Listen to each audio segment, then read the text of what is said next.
Eu coloquei o título como A Alegria de Sofrer por Jesus. E você vai ver o porquê quando nós chegarmos no final dessa mensagem. Mas apenas recapitulando o que nós vimos na semana passada, no começo do capítulo 5, nós somos introduzidos a dois personagens, um casal, Ananias e Safira, que fizeram algo terrível, né? Infelizmente, eles combinaram enganar os discípulos, mas principalmente eles combinaram em enganar o Espírito Santo de Deus. E nós não podemos mentir nem enganar o Espírito Santo de Deus, porque o Senhor, Ele é onisciente, Ele sabe de todas as coisas. Né? Mesmo quando nós estamos sozinhos, no nosso quarto, sozinhos em algum lugar, sem abrirmos a nossa boca, o Senhor sabe exatamente o que estamos pensando. Então, jamais pense, né, que nós podemos enganar a Deus. Isso é impossível. E, infelizmente, foi o que esse casal tentou fazer. Nós vimos que a igreja estava vivendo um momento maravilhoso, o nascimento da igreja, o surgimento da igreja. Uma obra pura, uma obra linda. As pessoas estão ofertando dos seus próprios bens, vendendo as suas propriedades, entregando aos pés dos apóstolos. E os apóstolos faziam o quê? Pegavam o dinheiro e distribuíam com a igreja, que nesse momento já é um grupo de mais de 5.000 pessoas. Que naquela época a dinâmica da igreja era diferente da nossa. Quando a pessoa se convertia, aparentemente ela se unia ali aos discípulos e passava a viver ali junto com todos eles. Né? Então, eles estavam vivendo dessa forma e algumas pessoas fizeram isso. E Ananias e Safira, percebendo aquilo, por algum momento eles acharam, pô, isso parece legal, né? Receber a gratidão das pessoas por sermos pessoas espirituais e generosas parece legal. Recebermos o tapinha nas costas parece bom, parece que foi o que os atraiu. E eles combinaram o quê? Olha, nós vendemos a propriedade, nós separamos parte do dinheiro para nós e dizemos para os apóstolos que aquele é o dinheiro de toda a venda da propriedade. E foi o que eles fizeram, eles trouxeram o dinheiro e disseram, Pedro, aqui está o dinheiro, nós vendemos um terreno e todo o dinheiro está aqui. E Pedro, usando de palavra de conhecimento, uma revelação dada pelo Espírito Santo, ele diz o quê? Ananias, quem mandou você mentir para o Espírito Santo de Deus? E aí vocês conhecem a história, nós vimos a história semana passada.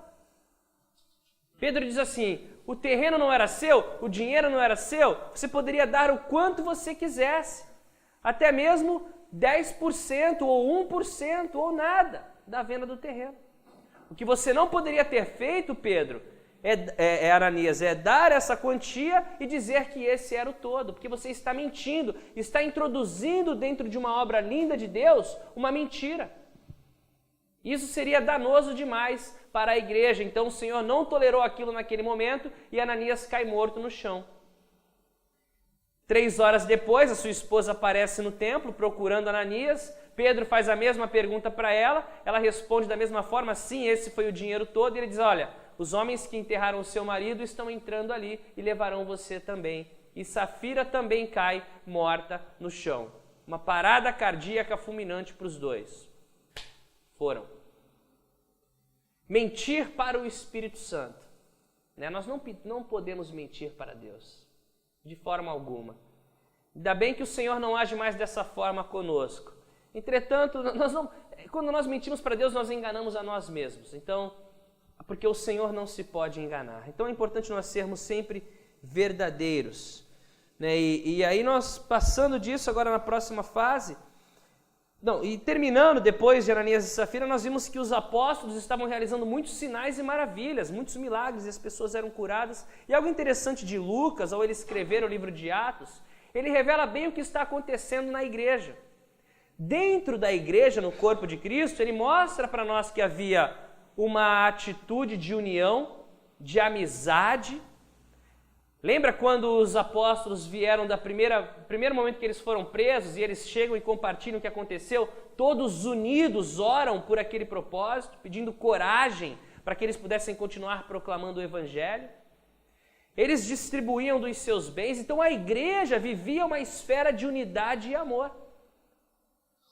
E Lucas mostra isso muito claramente, o que está acontecendo dentro da igreja. Só que ele também mostra para nós o que acontecia fora da igreja, a relação da igreja com o mundo, mais em particularmente a relação da igreja com os líderes religiosos de Jerusalém, os membros do Sinédrio, que era uma relação já muito conturbada, uma relação de perseguição contra a igreja. Então, embora por um lado as coisas estavam indo muito bem, as pessoas estavam se convertendo, a obra de Deus era sincera, por outro, eles estavam enfrentando muitas dificuldades, muito o que acontece nas nossas vidas, né? Certas áreas nas nossas vidas, às vezes algumas vão muito bem, outras já não vão tão bem assim, mas nós vamos continuando, nós vamos caminhando.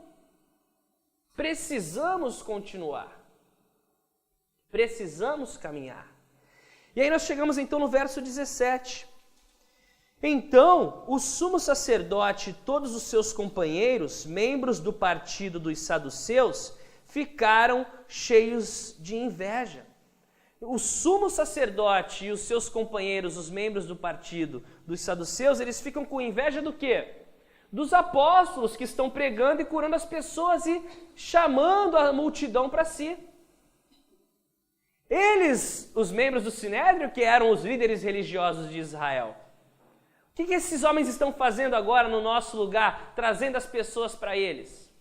E diz que os saduceus ficam furiosos. Interessante porque o Sinédrio, os líderes religiosos de Israel, era um grupo de 71 pessoas. Entre elas o sumo sacerdote e outros sacerdotes. E eles eram formados por diferentes partidos, como os saduceus, os fariseus, os anciãos, os escribas, esses homens que formavam esse grupo, o Sinédrio. E os saduceus eram aqueles da aristocracia, os mais ricos, os mais poderosos, e normalmente o sumo sacerdote era um saduceu. Só que algo interessante a respeito desse partido dos saduceus, que formavam o Sinédrio, que era composto por outros partidos, é que os saduceus não acreditavam no mundo espiritual, diferente dos fariseus. Então os saduceus não acreditavam na ressurreição dos mortos, os saduceus não acreditavam em anjos, em espírito, nada disso. Então isso irritava-os ainda mais, os discípulos pregarem a respeito da ressurreição de Cristo. Porque era algo que para eles, os saduceus, eles não acreditavam na ressurreição dos mortos. Por isso que eles ficavam com mais inveja e mais indignados com os discípulos. E aí eles chegam à seguinte conclusão: prendam esses homens. Então essa é a segunda vez agora, no livro de Atos, que nós vemos os apóstolos sendo o quê? Presos por esse mesmo grupo, os líderes religiosos de Israel. Mandam prender esses homens, mandam prender os discípulos. E fala que mandou-os prender e os apóstolos foram colocados numa prisão pública. Verso 19. Mas durante a noite, um anjo do Senhor abriu as portas do cárcere, levou-os para fora e disse: dirijam-se ao templo e relatem ao povo toda a mensagem desta vida. Então, milagrosamente, o Senhor envia um anjo que vai até o cárcere onde estão os apóstolos, ele abre a porta do cárcere, e liberta os discípulos, liberta os apóstolos. Algo interessante é que nós não temos mais detalhes a respeito desse anjo. Não sabemos se era um anjo cheio de asas, como é que era esse anjo, se era um anjo em forma humana. Hebreus 13:2 fala a respeito disso, que não devemos deixar de praticar a hospitalidade, porque praticando-as muitos receberam anjos. A primeira vez que eu li esse versículo, e eu aprendi a respeito dele, eu ficava cheio de medo quando eu vinha alguém assim, eu estava tomando um suco, comendo uma coxinha, parava alguém: tio, me dá uma coxinha. Será que o senhor está me mandando um anjo aqui para me testar, Mas você tem que ter discernimento também. Mas é interessante porque os anjos podem aparecer também em forma humana, não apenas nessa forma celestial, mas também em forma humana. E diz que um anjo os liberta do cálice. Na ressurreição de Cristo fala que homens com roupas brilhantes, mas homens, com aparência humana. Então é comum isso acontecer, os anjos aparecerem em forma humana. E foi o anjo que liberta ali os discípulos. Esse é o primeiro de 3 relatos que nós veremos no livro de Atos do Senhor libertando milagrosamente os seus discípulos da prisão. E sabemos que eles foram presos injustamente, né, pela a inveja, o egoísmo dos saduceus e dos fariseus. Mas eu queria chamar a atenção para vocês uma coisa. O Senhor liberta sim da prisão, mas nós vamos perceber que nem sempre. Paulo foi liberto da prisão, nós vamos ver depois, porém ele fica na prisão até o final de sua vida, em Roma. Esses discípulos também voltam para a prisão. Todos eles nós vamos ver que morreram mortes violentíssimas, perseguidos por seguirem a Cristo. Então o que eu quero chamar a atenção aqui? O Senhor é soberano e às vezes Ele vai nos libertar da prisão ou às vezes não. Tudo depende do plano que Ele tem para as nossas vidas. Se Ele ainda quer te usar, se Ele ainda tem um propósito para você, você é indestrutível, nada vai te parar, porque o Senhor está te usando. Quando Ele acabar com o propósito e terminar o plano, e aí Ele leva você. Então nós precisamos entender isso, né?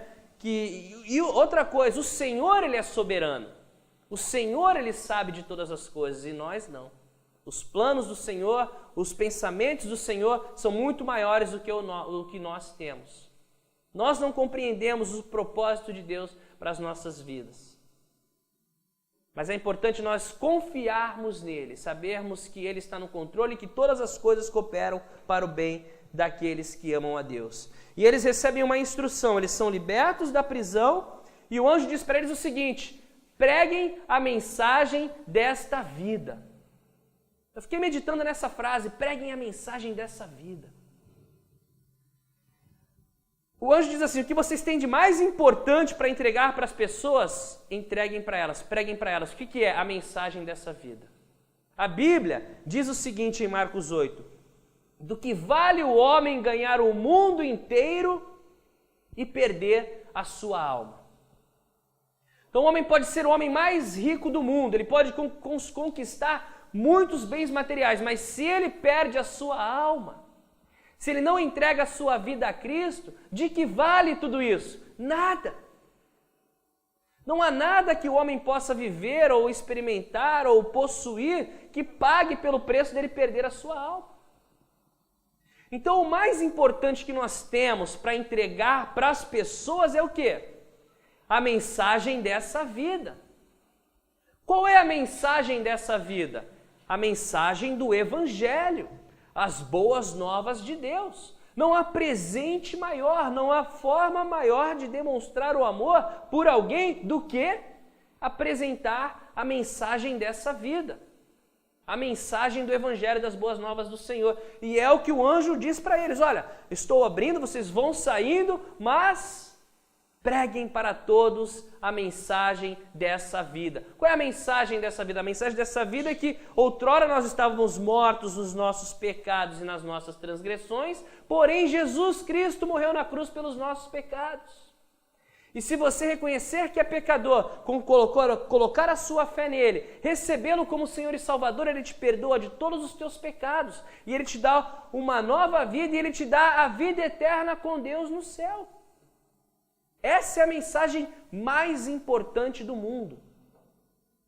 A decisão mais importante que o ser humano pode fazer é a decisão para seguir a Cristo, para receber a Cristo como Senhor e Salvador. Todas as outras vêm depois. E essa é a instrução do anjo para eles. E o verso 21 fala assim: ao amanhecer, eles entraram no pátio do templo como haviam sido instruídos e começaram a ensinar o povo. Quando chegaram, o sumo sacerdote e os seus companheiros convocaram o sinédrio, toda a assembleia dos líderes religiosos de Israel, e mandaram buscar os apóstolos na prisão. Todavia, ao chegarem na prisão, os guardas não os encontraram ali. Então voltaram e relataram: encontramos a prisão trancada com toda a segurança, com os guardas diante das portas, mas, quando as abrimos, não haviam ninguém. Então os discípulos eles tinham a convicção do que eles tinham que fazer, e fala que logo cedo eles foram colocar em prática o que o anjo havia os instruído. O que era? Preguem a mensagem dessa vida, logo cedo. Gente, o que nós aprendemos com isso? Quando o Senhor nos dá uma instrução, nós temos que fazer, nós temos que agir. Muitas vezes, Deus fala conosco em diversos aspectos das nossas vidas, e nós sabemos o que é para nós fazermos, nós temos a convicção nos nossos corações, mas aí nós falamos assim, poxa, Deus ainda não falou comigo, eu ainda estou esperando Deus falar, ainda estou esperando Deus mostrar, quando na verdade, você está mentindo para si mesmo, porque você já sabe o que é para fazer, você já sabe como deve agir, Deus já te falou, mas como aquilo vai custar alguma coisa, você reluta a fazer, a colocar em prática. Mas não podemos. Temos que ser obedientes. E foi o que eles fizeram. Logo cedo eles foram e começaram a falar. Começaram a falar. E enquanto isso, os líderes religiosos se reúnem na sua sala, prontos para interrogar os discípulos e dizem, vão buscar os discípulos lá na prisão. E quando eles vão, recebem a notícia que não havia mais ninguém. Porém, o detalhe, as portas estavam ainda trancadas, os guardas estavam ainda em posição, então eles não sabiam o que havia acontecido, eles não sabiam como aqueles homens saíram dali. Sabiam que não havia mais ninguém, mas tudo estava exatamente como eles haviam deixado. Talvez eles tenham ficado invisíveis, nem eles tenham percebido o que aconteceu, eu não sei. Sabemos que foi um poder de Deus, foi uma obra de Deus. O Senhor os libertou do cárcere através de um anjo. E agora fica aquela dúvida, entre os mestres da lei, entre os fariseus e saduceus. O que aconteceu? Como esses homens saíram da prisão? Eles ficam pensando nisso. E aí eles começam a voltar, Poxa, lembra aquele paralítico há 40 anos? Eles curaram aquele homem? Vocês têm escutado os relatos de curas e milagres? Vocês se lembram do mestre deles? Temos ainda essa questão da ressurreição, cadê o corpo? Então eles começam a refletir em todas essas coisas sobrenaturais que aconteceram com os discípulos e eles ficam com essa dúvida. O que está acontecendo? Quem está com esses homens? Qual é o mistério por trás disso tudo, por trás da igreja? E é incrível isso. Porque isso acontece ainda hoje, nós caminhamos com Cristo e as pessoas olham, poxa, o que está acontecendo? Como assim? Já viu quando você vai conversar com alguém e aí a pessoa percebe que você é irmão, aí ele fala assim, vou te falar uma coisa, porque eu sei que você é crente e você vai acreditar, porque se eu falar para o pessoal não acredita não, mas Deus ressuscitou aqui o meu animalzinho 3 vezes. E um animalzinho mesmo, que morreu e ressuscitou 3 vezes. E a pessoa falou, se eu contar para alguém, a pessoa não acredita. E a gente sabe disso, a gente sabe que o Senhor, principalmente aqueles que têm mais intimidade com Deus e que oram mais, vêm e sabem, e que têm mais caminhada com Deus, sabem dos milagres que Deus opera nas nossas vidas. Que você não explica de forma natural. É impossível, porque é o sobrenatural de Deus agindo nas nossas vidas. E é o que está acontecendo aqui, eles foram libertos de forma sobrenatural. O Senhor tem operado milagres na vida deles e os saduceus ficam, o que está acontecendo? Como assim? Como esses homens saíram? Ficam com essa dúvida. Verso 24. Diante desse relato, o capitão da guarda do templo e os chefes dos sacerdotes ficaram perplexos, imaginando o que teria acontecido. Nesse momento chegou alguém e disse, os homens que os senhores puseram na prisão estão no pátio do templo, ensinando o povo. Então, indo para lá com os guardas, o capitão trouxe os apóstolos, mas sem o uso de força, pois temiam que o povo os apedrejasse. Então chega a notícia para os membros do Sinédrio, olha, esses homens que vocês estão procurando, que saíram da prisão, estão no templo pregando para o povo.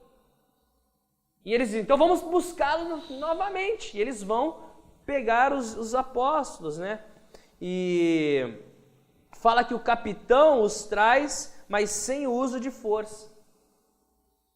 Os apóstolos, naquele momento, poderiam simplesmente dizer assim: pessoal, olha aqui, estão nos prendendo, né? E o povo poderia se voltar contra os guardas do templo.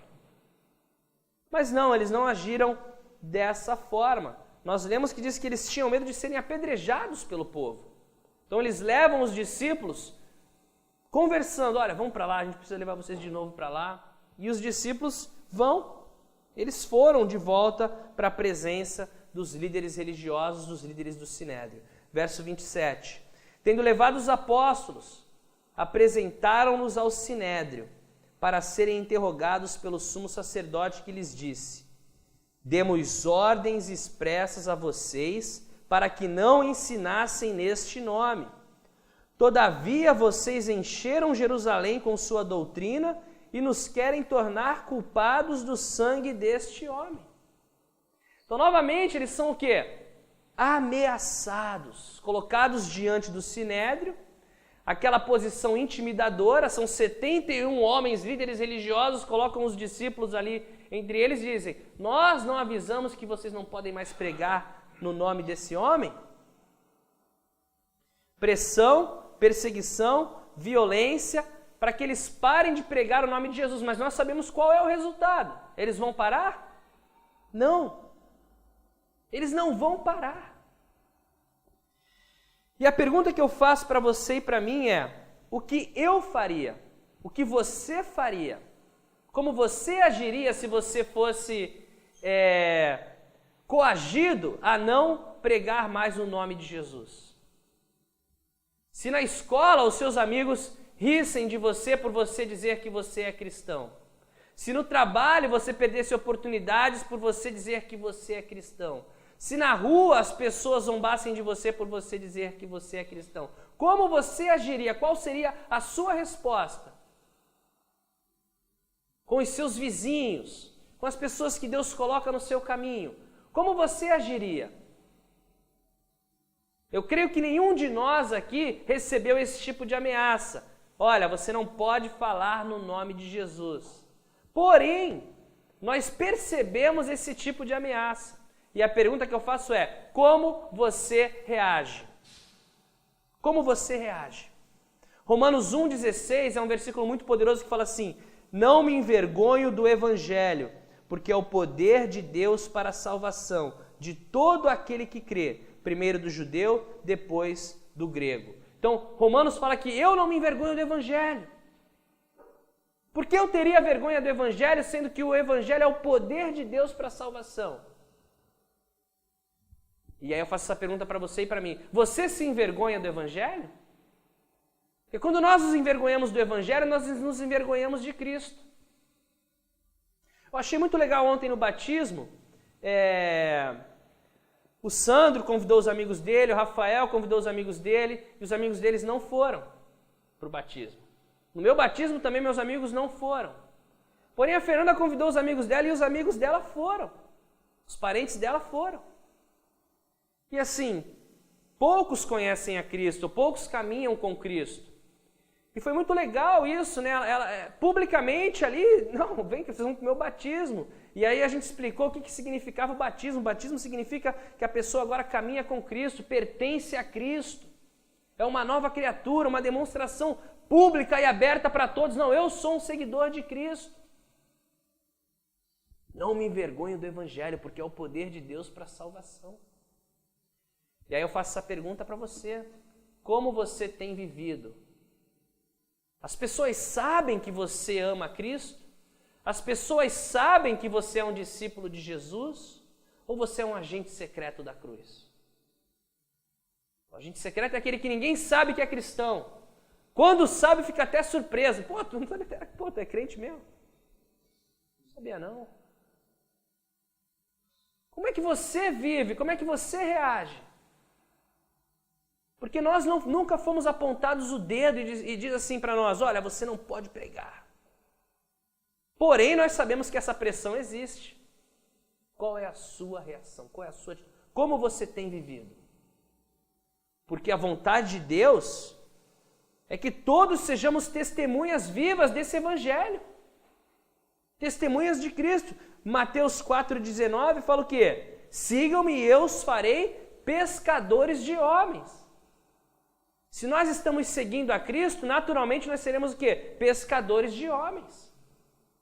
Pescador de homem é quem? É alguém que lança a palavra de Deus. Que vive a palavra de Deus, que não se envergonha do Evangelho. Que no meio de uma situação chega e diz, vamos orar.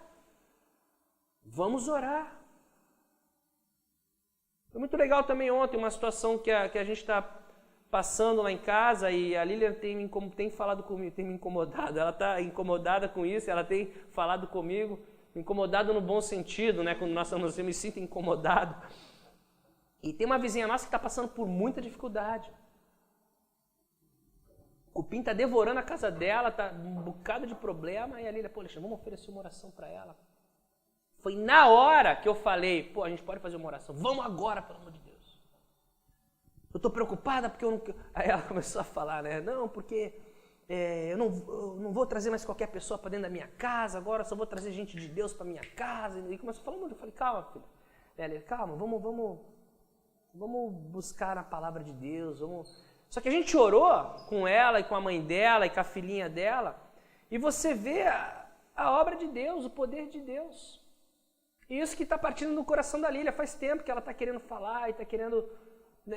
Mas elas sabem que a gente serve o Senhor. As pessoas sabem que a gente caminha com Cristo. E foi legal que na hora ela disse, por favor, ora agora. Aí a gente disse, não, mas vamos fazer agora, a partir de agora um estudo. Vamos, eu quero, a gente precisa sim. Sabe, então, nós não podemos nos envergonhar do Evangelho. Eu sou cristão, você é cristão. Você é cristão. Quem é o cristão? O cristão é o pequeno Cristo. Como dizia o Russ, cristãozinhos, né? Ele falava isso. O cristão é o pequeno imitador de Jesus, é o exemplo de Jesus. Somos nós. Por isso que nós oramos constantemente que o Senhor nos torne mais semelhantes a Cristo. Eu sou cristão, você é o cristão. Nós levamos a mensagem não apenas por palavras, mas em atitudes, na maneira de viver, na nossa vida. A nossa vida é um testemunho para as pessoas. E estão nos olhando de todos os lados. As pessoas vão te olhar agora o tempo todo.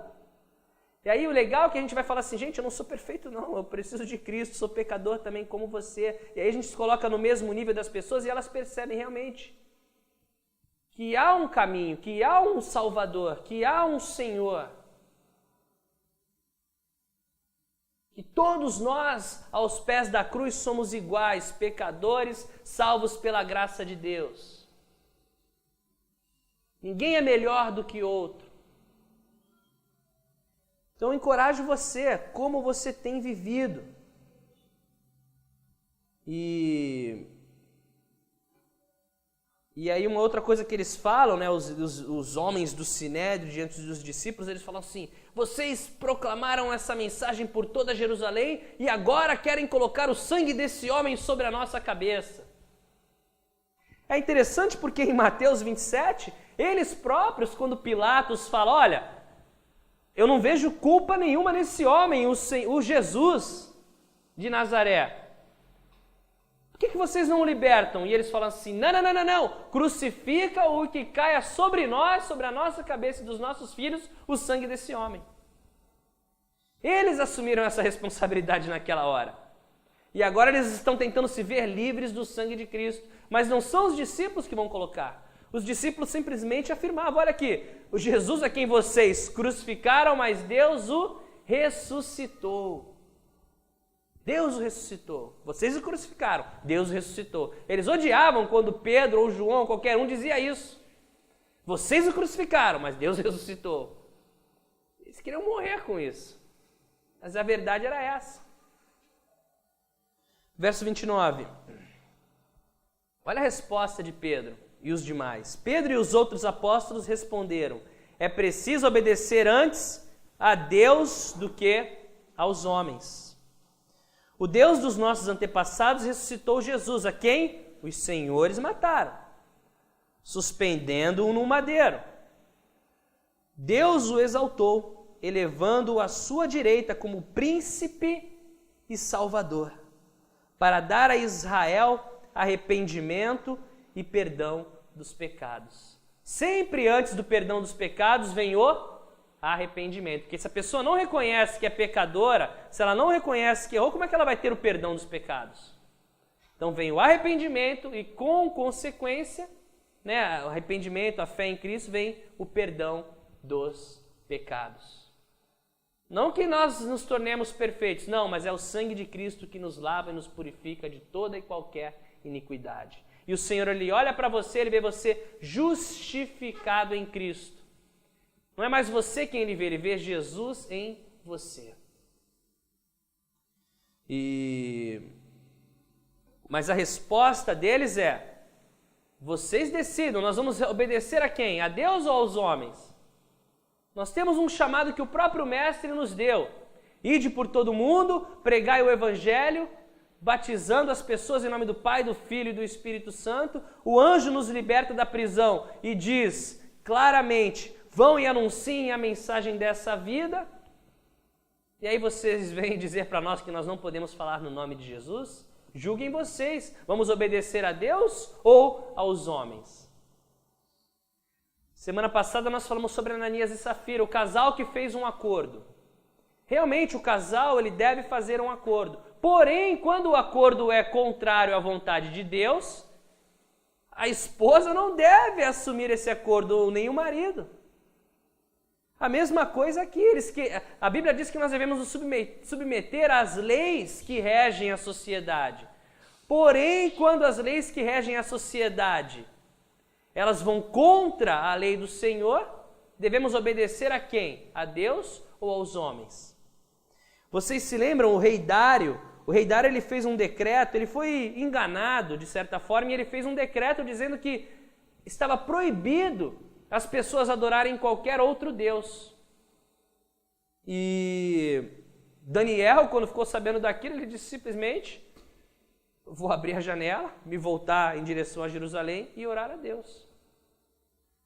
Porque era uma lei que Dário colocou que era maior, queria ser maior do que a lei de Deus. A lei de Deus disse que ele tinha que adorar a Deus. Como é que ele ia parar de adorar a Deus porque Dário proibiu? Ou Sadraque, Mesaque e Abidnego, que não se prostraram à imagem e foram lançados na fornalha de fogo.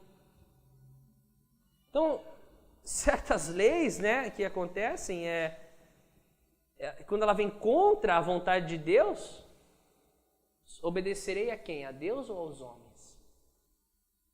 Se for proibido pregar o Evangelho agora no Brasil, e aí? Vamos fechar todas as igrejas? Claro que não. Talvez o governo feche, mas o Evangelho continua vivo dentro de nós, porque a igreja sou eu e você. O Evangelho continua vivo. E nós vamos proclamar o Evangelho. Na força do Espírito Santo, nós vamos proclamar o Evangelho. Como muitos e milhares de cristãos morrem hoje porque proclamam o Evangelho. É proibido pregar o Evangelho na Coreia do Sul. Você acha que não tem gente lá pregando o Evangelho? Porque a palavra de Deus diz o quê? Ide por todo mundo. Na Coreia do Norte, né? Kim Jong-il, Neto. Na Coreia do Norte. Mas a palavra de Deus fala assim: vai por todo mundo e pregue o Evangelho a toda a criatura, até os coreanos do Norte. Tem gente lá, tem gente dando um jeito para levar o Evangelho para lá. Como é que você tem vivido? Qual é o seu testemunho?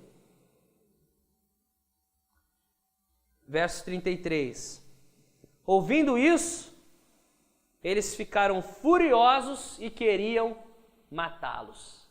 Então, quando os líderes do Sinédrio ouvem novamente o discurso de Pedro, eles ficam tão furiosos que eles querem matá-lo. É interessante porque a palavra de Deus, Hebreus 4,12, diz que ela é viva e eficaz, mais afiada do que a espada de 2 gumes. E ela vem, ela entra no coração. Ela bate. porém ela não garante a resposta da pessoa. A resposta pode ser sim, eu me rendo, ou não, eu rejeito. Com essa mesma mensagem, 5.000 pessoas já haviam dito, sim, eu me rendo. Sim, eu reconheço o meu pecado. Porém, esse grupo de homens aqui que ouvem a mesma mensagem, eles ficam com tanta raiva que eles querem matar os discípulos. Isso vai acontecer sempre. A mensagem é a mesma. Ela entra no coração, mas aí a pessoa vai ver como ela vai reagir. Cada um reage de uma maneira. Mesmo com outras coisas das nossas próprias vidas. Alguns reagem de uma forma, outros reagem de outra. Alguns reagem sim, Senhor. Outros não aceito isso de jeito nenhum, meu Deus. E a reação deles foi essa, eles queriam matá-los. E terminando. Então eles queriam matá-los, então alguém surge, né? Mais um fariseu, chamado Gamaliel. Os saduceus já queriam cortar o pescoço de todo mundo. Os fariseus que já tinham um pouco mais de espiritualidade e tal, e Gamaliel pensando nas coisas, guardando tudo o que aconteceu. Mestre da lei, conhecia as escrituras, então estava refletindo sobre algumas coisas a respeito desse tal de Messias, esse tal de Jesus. Não tinha nenhuma convicção a respeito dele. Porém era um mestre da lei, porém era um fariseu, era um cara que estava com os olhos abertos, tem alguma coisa no ar, tem alguma coisa com esse tal de Yeshua, tem alguma coisa com os seus discípulos. Ele toma a palavra. Ele era respeitado por todo o povo, levantou-se no sinédrio e pediu que os homens fossem retirados por um momento. Então ele fala, tira os discípulos daqui por um momento que eu quero falar com os 70 senhores aqui.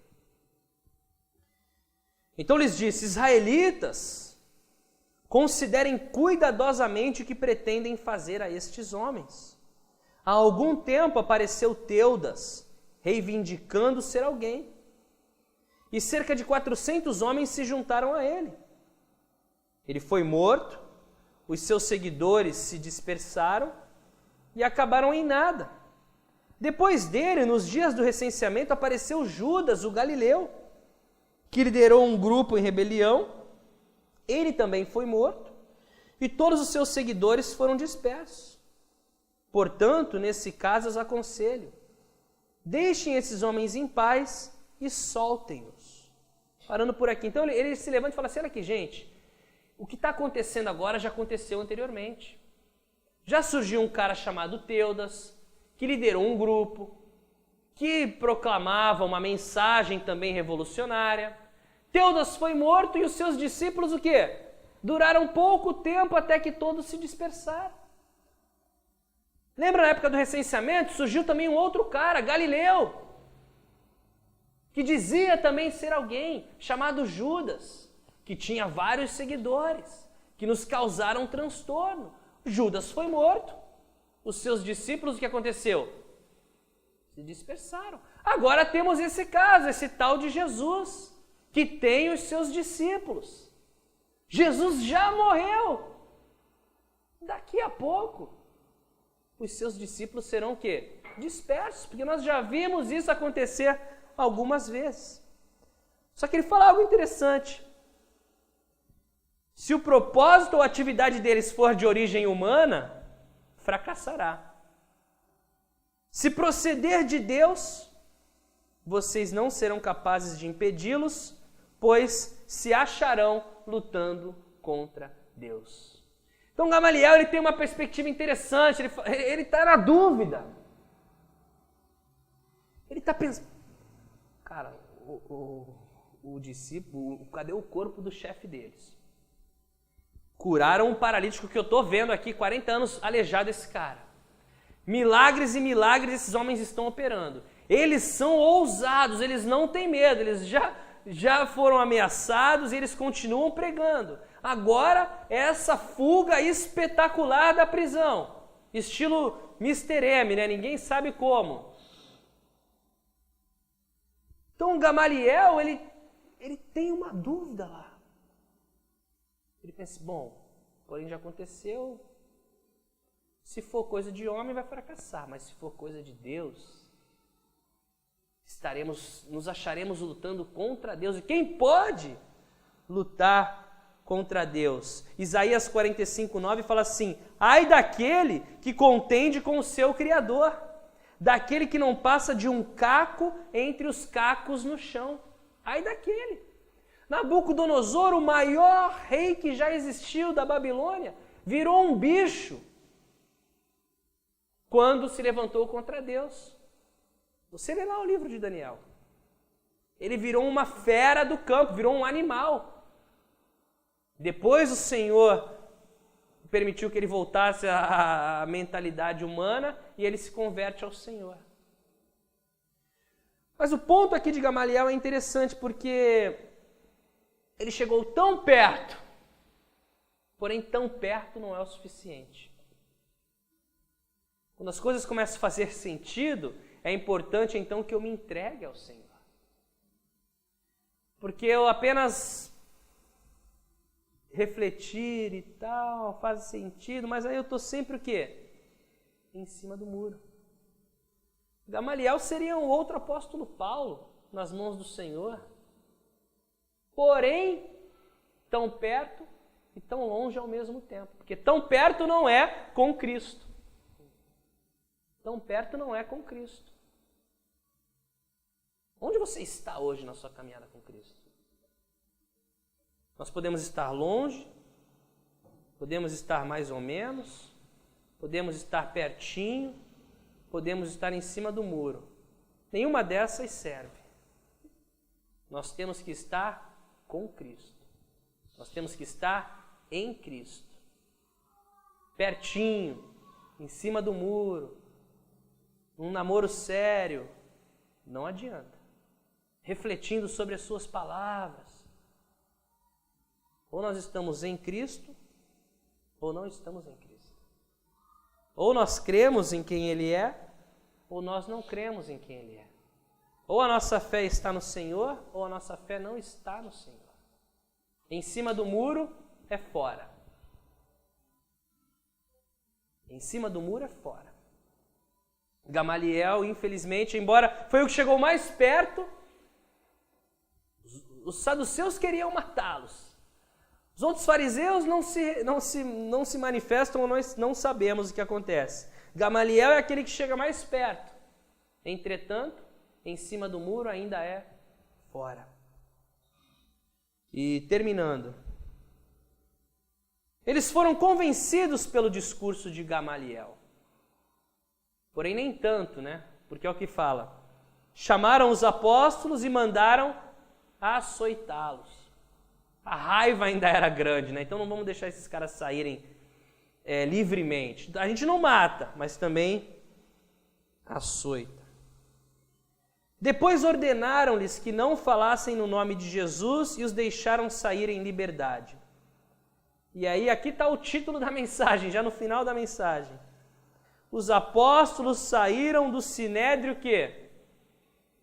Alegres por terem sido considerados dignos de serem humilhados por causa do nome. Eles saem alegres porque eles dizem assim, cara, nós somos perseguidos por causa do nome. O nome eles estão falando de Jesus. Nós somos considerados dignos de padecer como o nosso mestre por causa da fé dele, por causa do nome, de quem ele é, do que ele fez. Não porque algum de nós roubou. A Bíblia fala isso, né? Que ninguém tem esse sentimento porque roubou, porque fez alguma coisa errada, porque falou mal de alguém. Não. Mas se é pela causa de Cristo, você se vangloria, você se alegra. Por quê? Porque você vai receber o galardão daquilo. Considerados dignos de padecer por amor a Cristo. Isso é incrível. Tem que estar num nível, né, de entrega realmente. Mas era isso. E eles sabiam que eles estavam corretos. Eles sabiam que eles não tinham nada do que temer, não tinham feito nada de errado. Aquilo ali era perseguição por causa do nome. E quando você for perseguido por causa do nome, se alguém parar de falar com você, se alguém zombar de você, se você perder uma oportunidade de emprego, o que quer que aconteça, que você tenha a mesma atitude deles e se considere digno de passar por alguma coisa como essas por causa do nome. Porque você carrega a bandeira de Cristo. Porque você vive para Jesus. Glória a Deus, o Senhor está vendo. E aí, concluindo, todos os dias no templo e de casa em casa, não deixavam de ensinar e proclamar que Jesus é o Cristo. A despeito dos problemas, a vida cristã continua. Não apenas a vida continua. Nós não podemos desassociar a vida da vida cristã. Por quê? Porque nós somos cristãos. Então não posso simplesmente dizer, apesar dos problemas, a vida continua. Não, apesar dos problemas, a vida cristã, a vida com Cristo continua. Minha caminhada com Jesus continua. Não sou cristão apenas aqui. Sou cristão no trabalho, sou cristão em casa, sou cristão na rua, sou cristão em todos os lugares. E aí eles continuavam, de casa em casa e no templo. Não deixavam de ensinar e proclamar que Jesus é o Cristo, que Jesus é o Messias, que Jesus é o enviado de Deus, o Cordeiro de Deus que tira o pecado do mundo. Essa era a mensagem que eles não deixavam de proclamar. Que eles iriam proclamar para todos sempre. Não adiantava virem acusações, intimidações, eles teriam que proclamar essa mensagem. E graças a Deus, pela fidelidade deles e de outros, a mensagem chegou até nós. E que hoje o bastão está na nossa mão. Que nós venhamos passar à frente. Quero fazer uma pergunta sem precisar de responder. Para o cristão, você já falou de Jesus para alguém? Você já falou de Jesus para alguém? Se não, peça a Deus por uma oportunidade. Você vai ver que é a melhor coisa do mundo você poder falar de Jesus para alguém.